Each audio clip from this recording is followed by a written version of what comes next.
Hey, thank you again for joining me, my friends. Grab a Bible. Let's go to Hebrews chapter 12, verse 1 and 2. This is 5 minutes of faith.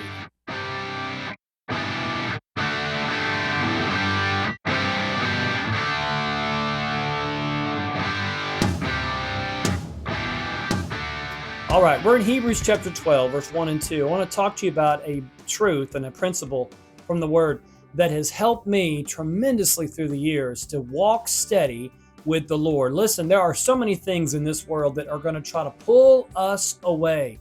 Your own flesh is against you. The devil is against you. The world is against you. Other people may be against you, trying to pull you and distract you and get your attention and focus off the Lord onto other things. Problems will try to distract you.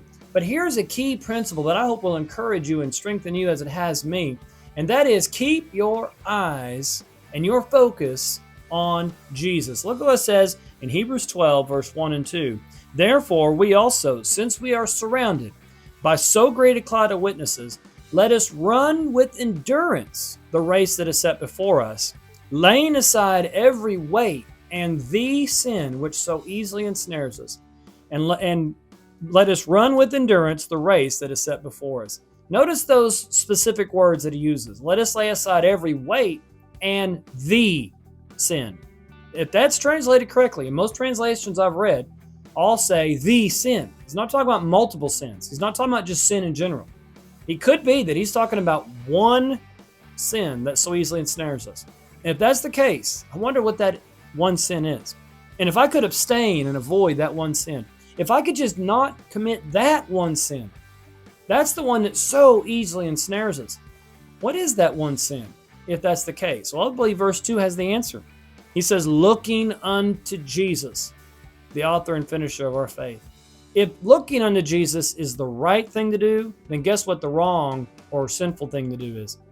Yeah, that's it. Take your eyes off of Jesus. When you look away from Jesus and you put your eyes on other things besides Jesus, you put your focus on other things, that is the one sin that so easily ensnares us.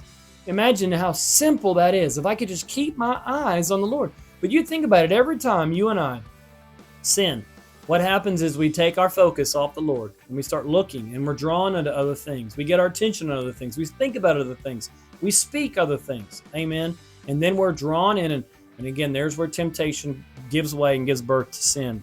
He says again, looking unto Jesus, the author and finisher of the faith, who for the joy that was set before him endured the cross, despising the shame, and is set down at the right hand of God. Go to Matthew chapter 14, verse 27. Here's a great illustration of what I'm talking about. This is whenever Jesus had put his disciples in a boat and said, you guys go to the other side and I'll meet you over there. They get in the middle of the water and a big storm rises up. And there they see in the middle of the storm this figure walking on the water. They all assume that it's a ghost, and they're terrified. And we'll pick up here in verse 27. Immediately Jesus spoke to them, saying, be of good cheer. It is I. Do not be afraid. And Peter answered him and said, Lord, if it is you, command me to come to you on the water. And he said, come.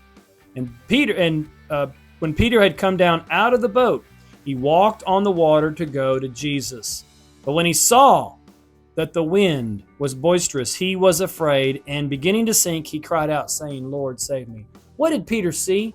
Well, what happened is Peter saw the problems more than he saw Jesus. He took his eyes off of Jesus, and he put them on the natural circumstances around him.